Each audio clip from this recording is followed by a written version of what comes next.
We are Duck Hunting Fanatics, knee deep in the duck blind. If it flies, it dies.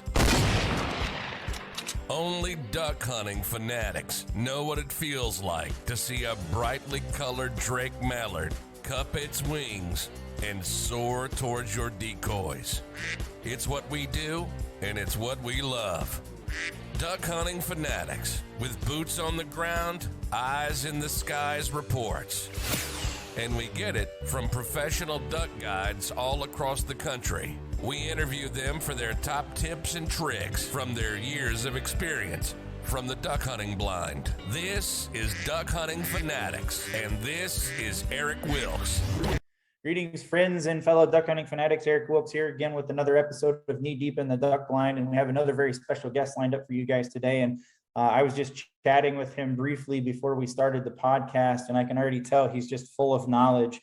But we have on the line with us here Dr. Fritz Reid, who is right now the Director of Boreal and Arctic Conservation at Ducks Unlimited. And I can already tell you, hope you guys are sitting down and you're maybe ready to take notes. If you're looking for something fresh and something new and a new challenge to try, I can already tell you, Dr. Fritz has me sold on getting up to the Pacific Northwest. So Dr. Fritz, welcome and thanks for being here. Definitely appreciate you donating some time to hang out with us today. No problem. Don't call me Dr. Fritz. Just call me Fritz. Fair enough. All right, Fritz. Well, listen, again, thanks for being here. We're excited to have you on. And, we forgot to hit the record button early on in our conversation. So we're going to kind of recap kind of what we were talking about. And, again, thanks so much for being here. So let's talk about the Northwest Territories and what it's like to hunt in the Pacific Northwest. You bet.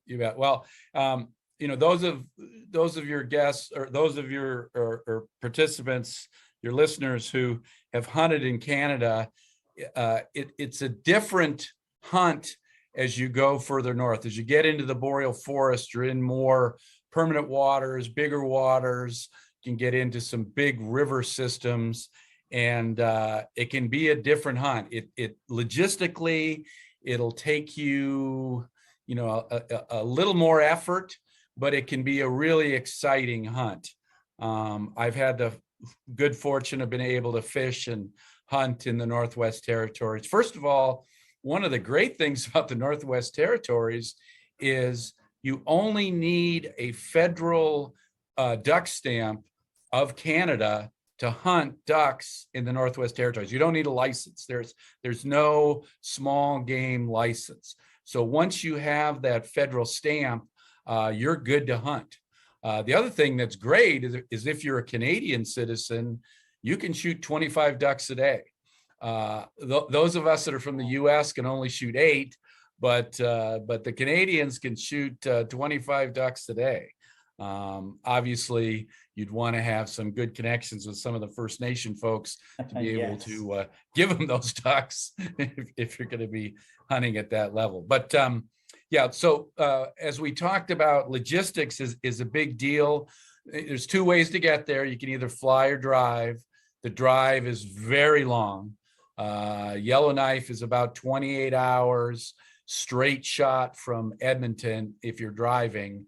So I really recommend flying. It's a lot easier to get up there. And I recommend bringing your own gun and your own shells. There's a paucity of those, either one of them, as you get further north. So bring your stuff, bring your own gear.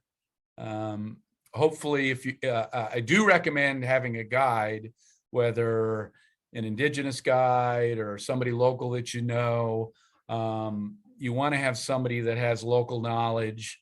It is, can be fairly dangerous if you don't know the lay of the land, and you're in deep water. You're in granitic rocks that you could take the bottom off your prop, and you don't want to do that. So having a guide's a great idea. Local knowledge is the key. And for those guys that maybe, aren't familiar with the Northwest, what types of ducks do you see up there? What can you get into? Because I know that there's some unique situations and some unique opportunities that present themselves for those guys that are exploring the Northwest. Absolutely. You know, you can run into lots of the boreal birds, green-winged teal, widgeon, pintail mallards, scaup, as well as the really unique ability. You can get all three scoters. You can get both goldeneye species, long-tailed ducks. You can get greater scaup. So some unique species up there that you're not going to see in other places. And as I said, you know, as a U.S. citizen, you can shoot 8 ducks a day. So you can have ducks to eat, ducks that you're interested in bringing back to mount. You have several opportunities for sure. Absolutely. And I know, so one thing we were talking about prior to pressing the record button was how the local prepare their ducks. And I know you had mentioned that they actually prepare the whole duck, guts and all. And so just talk about that a little bit and how, in terms of how that preparation is done. Sure. So the Acacho people, that's the area around Yellowknife and to the east. I've been with many of those folks where they like to, they prepare their ducks by leaving them whole, feathers on, guts in, and they'll get a really heavy smoke alder fire and in a teepee, and then they'll put their ducks, hang them in there for like 3 days and get them a heavy smoke, and then eat them right from there, and eat both the meat and the guts. And they generally like the Mergini, the goldeneye, the scoters. They think they have a better flavor, but yeah. Yeah, and that's always interesting, preparing the entire duck, even with feathers, everything on, and then literally smoking it for 3 days. Talk about the ultimate slow roast and slow cook. That's pretty amazing. And I'm sure, I know alder wood is a very distinct flavor too, so I'm sure it has some great flavor. I'd be curious just to try it sometime, just to say that I have. Have you had the opportunity to try it? Oh yeah, lots of times. Yeah, it's great. It's great. Another way they love to prepare their ducks, they do duck soup, and they're typically taking breast meat. They'll often take the intestine and get a nice stock going, and then have it really rich in meat. They can add potatoes, whatever, and that can be fabulous. Come in cold morning and get some great duck soup. And when you go up in October and September, their season starts September 1. You've got a really good chance of seeing northern lights, and so that can be a real treat to see the northern lights. And it's not a bad time to fish as well. Sometimes the pike can be turned off by the end of August, but lake trout, the inconoo or the she fish, they can be in the shallows. And I've fished many times with the light of the northern lights, and that can be a fun treat. Wow, that sounds like a really fun treat. That'd be really, really interesting thing, something I've never had the opportunity to experience. And I've been to a lot of places in our country, but that Pacific Northwest is one place I haven't quite had a chance to get to, and it's definitely on my list of places to get. I have been to Alaska, but I've been to the southern part of Alaska, and it's been on a bear deer hunting and salmon fishing adventure, and I've done that a couple of times. So I got to get a little bit further north and get up into the ducks up that way and have a little bit of fun with that. What's your personal? Go ahead. The Copper River Delta in southeast Alaska, it's one of the great wetland systems on our continent.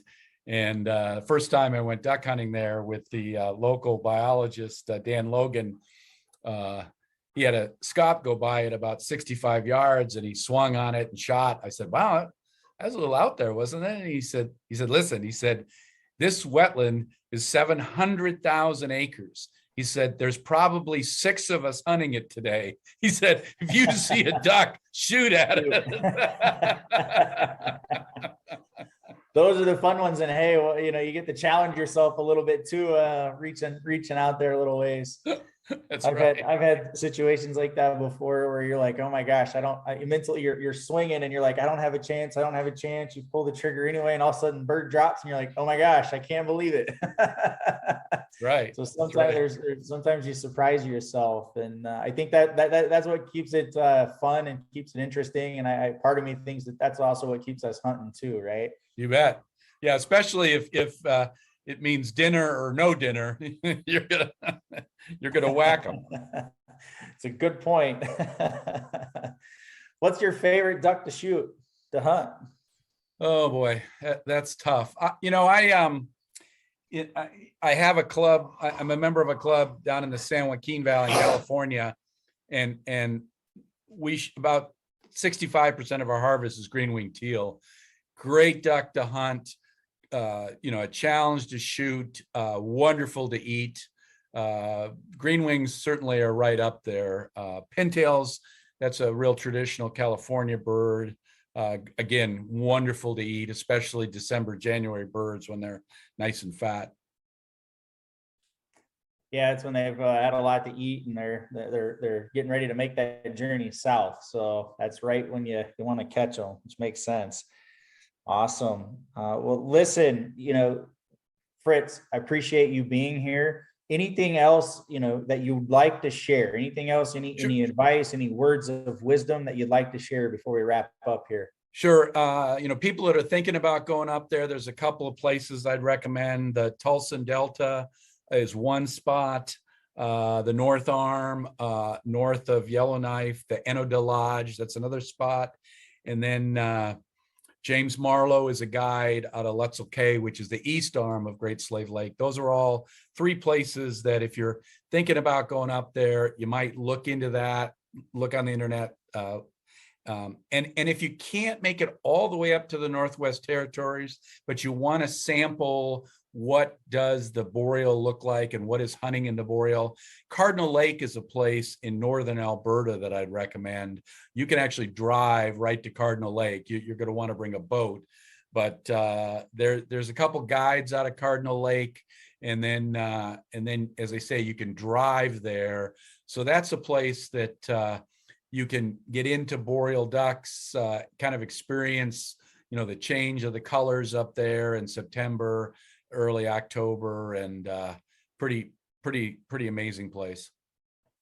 It sounds like it. And I know you've been up there. How long have you been up there now? How long have you been in the Pacific Northwest? Well, I've worked for Ducks Unlimited for 33 years, and wow. First went to Alberta the first year I joined, and have always, only 1 year during COVID did I not make it, and just it's fabulous.